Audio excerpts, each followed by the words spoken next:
Welcome to the LDA podcast, a series by the Learning Disabilities Association of America.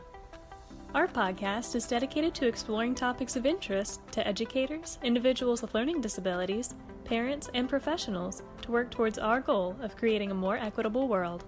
Hi, everyone. Welcome to the LDA podcast. I'm here today with Jordan Greene. She's a college student, motivational speaker, author, and advocate. So, Jordan, welcome. Thank you so much. I'm so excited to be here. Of course, we're so excited to have you. So could you start off to tell us just a little bit about yourself? What are some of your hobbies, your passions? What are you studying right now? Yes, absolutely. Well, hello, everyone. My name is Jordan Greene. I am a freshman in college, and I'm studying education and law. And I'm an author, advocate, and leader, and I am passionate about advocating for learning disabilities. Some of my hobbies are I love to paint, I love to draw, and I love journaling. But most importantly, I love being able to be an advocate and use my platforms on Instagram and just social media to be able to advocate more for disabilities. Absolutely. Well, and that's how we were able to connect as well, was originally through social media. You've done a lot of posts, a lot of sharing awareness and spreading awareness. So Yes. you've been doing a great job so far. Would you be able to tell us about the journey of your learning disability diagnosis? Yes, absolutely. Well, I have ADHD, and I found out I had ADHD back when I was in fifth grade. I was always generally a pretty A, B student. I never really struggled in school, but in fifth grade, like everything changed. I felt like I kind of just hit this wall. I couldn't remember what was taught in class. I couldn't pay attention. I couldn't sit still. I was very inattentive and I couldn't figure out what was wrong. I would spend hours on homework every night. I would be crying on Sunday because Monday was coming and I had to go back to school. And no matter how hard I tried or studied or met with tutors, nothing was clicking. And my teacher said I wasn't trying hard enough. My parents were frustrated with me. My peers called me the slow kid. And I was like, what is happening? Why can't I learn? Why am I always the last one to finish my test and to turn in my assignments? And then one day my parents wanted to get me had the idea maybe I had a learning disability. So I went in and I got diagnosed with ADHD. And ever since then, I've been on this journey of kind of embracing that and realizing how my ADHD affects me. What are ways that I can put things in place that I can be more successful in that. And it's led me here. So it's been definitely a beautiful but long journey. But I've come to a place now where I'm just embracing that. And I just love my brain and how it works. Absolutely. Yeah, to go from that place of, just frustration to be able to get some answers, to know what's happening, to know how your brain works. I'm sure that was huge. Yes, it definitely was. At first I was like, okay, I've heard of ADHD. What does that really mean? So I went on the internet and I was like, what is ADHD? How does it affect me? And I wanted to be an expert on, how my brain works. So I really had to put in work and research into knowing that. And it's paid off because I can now tell other kids, what this means and how it might affect you. Absolutely. So yeah, just to touch on that a little bit more too, what led you from becoming somebody who has ADHD to somebody who has become an advocate for learning disabilities and ADHD? Yes, that's a great question. Back in fifth grade in middle school, I realized that I was not the only kid in my class who had ADHD or had a learning disability. And I would watch, particularly one student in my class, just begin to kind of shrink back from themselves. They would feel so embarrassed when we had to read out loud because they were struggling to read. And I would see other kids call them slow or call them dumb. And I was like, that's not okay with me. We're not slow, we're not dumb. Our brains are different than yours, and that's okay. So it was then just seeing incidences like that along my middle school career. I was like, someone needs to stand up. Someone needs to say, kind of break the narrative, break these negative connotations and learn to embrace it. So I decided then that I wanted to be an advocate and I wanted to begin to teach kids to embrace their disabilities because it really truly is a gift. So that's kind of how it started, and then that led me to publishing books and even some articles and a whole journey of things. Yes, I can't wait to talk to you about your publications, but I love how you saw the problem, you saw, hey, this has a lot of stigma and somebody should speak up about it. Why not me? So I love that. And just something I wanted to ask too, you mentioned some bullying, some feedback from people who are saying oh, they're the slow kids. How would you recommend somebody who might be in that situation now, who might be getting those labels, how would you recommend that they sort of overcome that? How can they build resilience? Yes, the resilience is such a an integral part of this journey and having that. But I would definitely say that I think first you have to embrace and accept yourself before you can expect that from anybody else. So for me, I really had to take time to be like, you know what? I don't finish myself as fast as other kids. I do take a little bit more time, but that's okay because that's how I was made. And I'm fine with that. So I would really suggest getting to learn to embrace yourself first and being confident in who you are. Know that it's like cool that your brain works differently. Like that's like a kind of like a superpower that you have. So to really spend time in that and don't worry about what anybody else thinks because like you're you and like that's the most important thing. If we were all the same, it'd be a very boring place.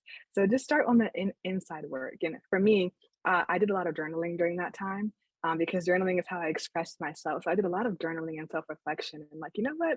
I'm going to come out of this and I'm going to choose to embrace and just shine this new life that I have.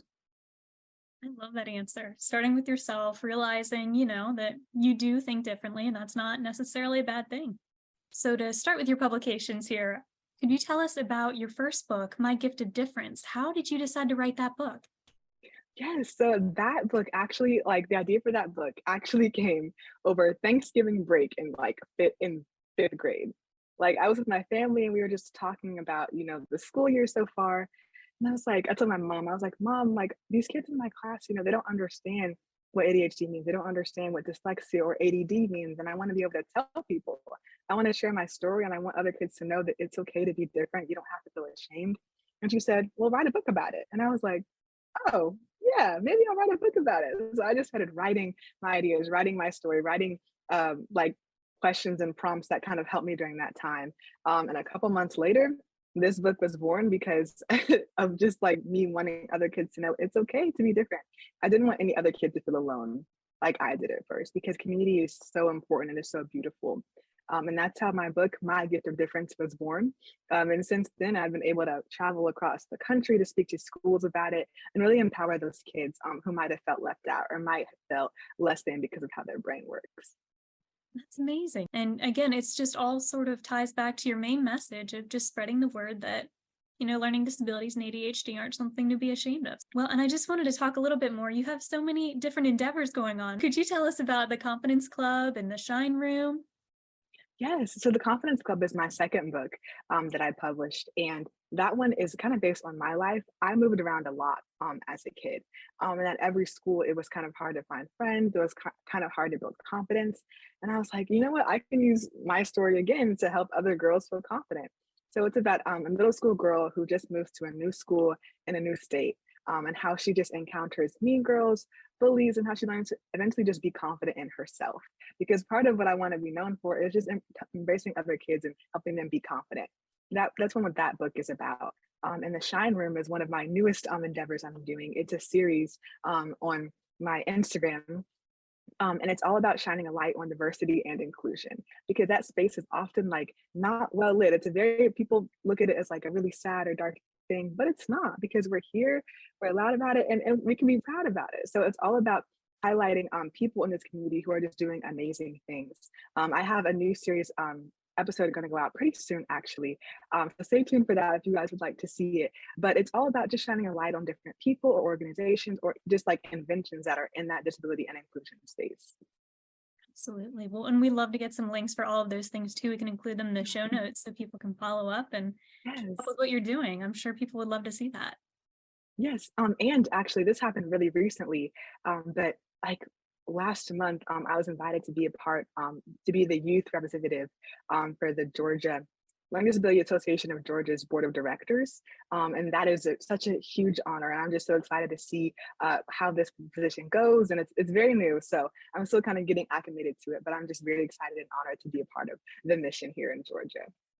Absolutely. Well, we're fortunate to have you on board. Well, and before we moved on, is there any other publications that you want to talk about? I know you mentioned some articles.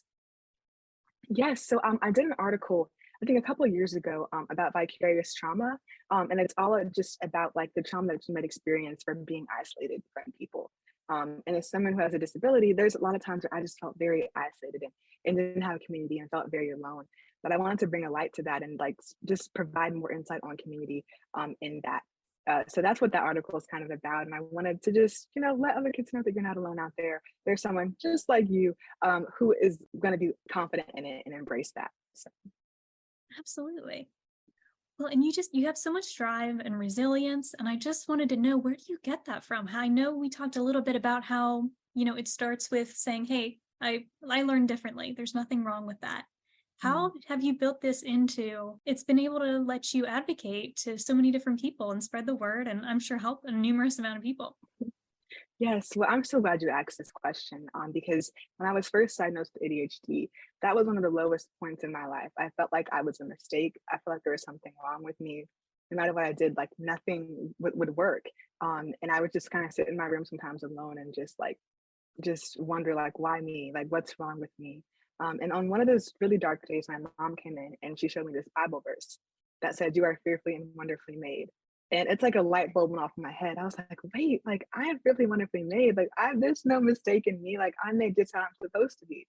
So my faith really gave me the confidence I needed to just like use this as a gift and as a foundation to let other kids know like you can just be who you want to be. And ever since then, like whenever I have times where I do doubt myself, or because I'm in college and school is still difficult for me, like I'm still on this journey. I go back to that verse and I'm like, you know what? I'm fearfully and wonderfully made, and I want every other person out there to know that they are too, and there's no mistake about you, and you're made just how you're supposed to be.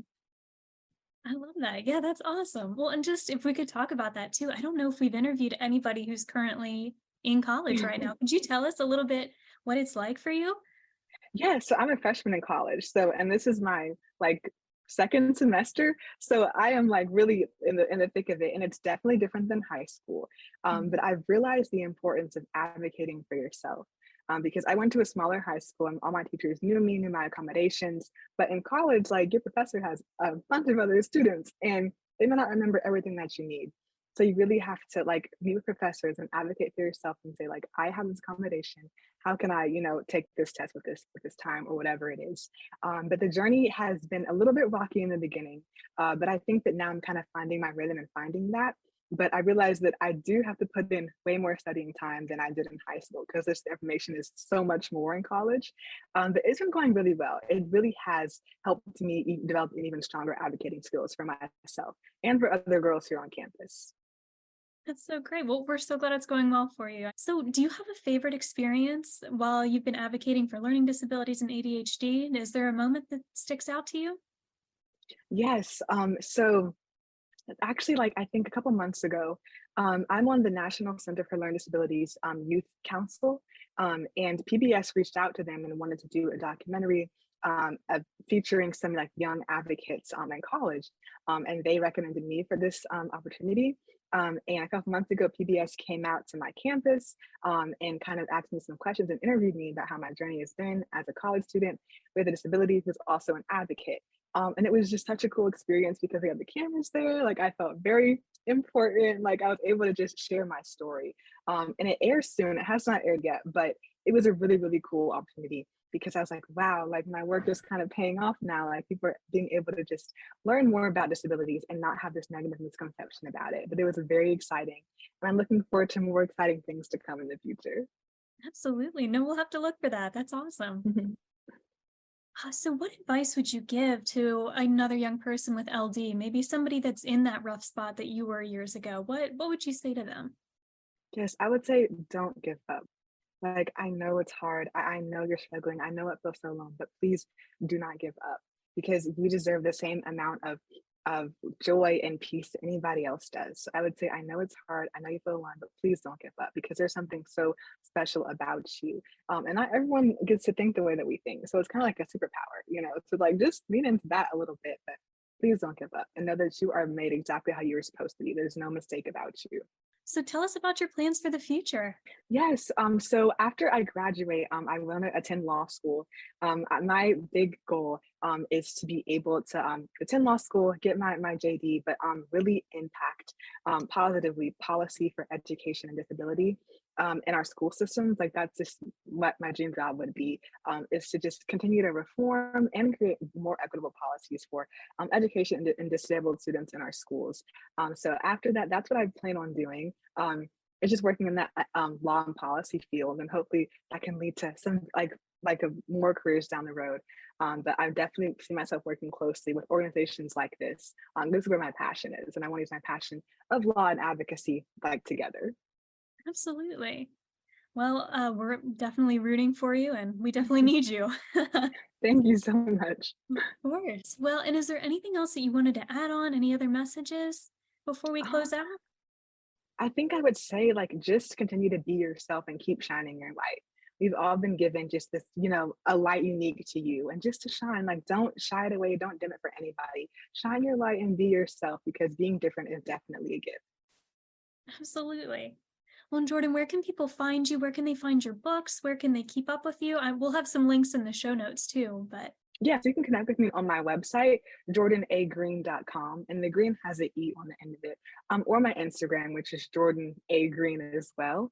And even on LinkedIn is Jordan Ashley Greene. I post a lot of my Shine series on there, my new books and products coming up. So please, stay tuned, follow, or visit the website for all information. You can see my books on there as well. My books are also on Amazon. awesome. Yeah, we'll have links to all of those things. And Jordan, thank you so much for all of your advocacy work and for reaching out and letting people know that they're not alone. And, just because they think differently, that's a-okay. Thank you so much for just all the work that you're doing, and just like looking out for this organization. I'm just so excited and honored to be a part of it. So thank you so much.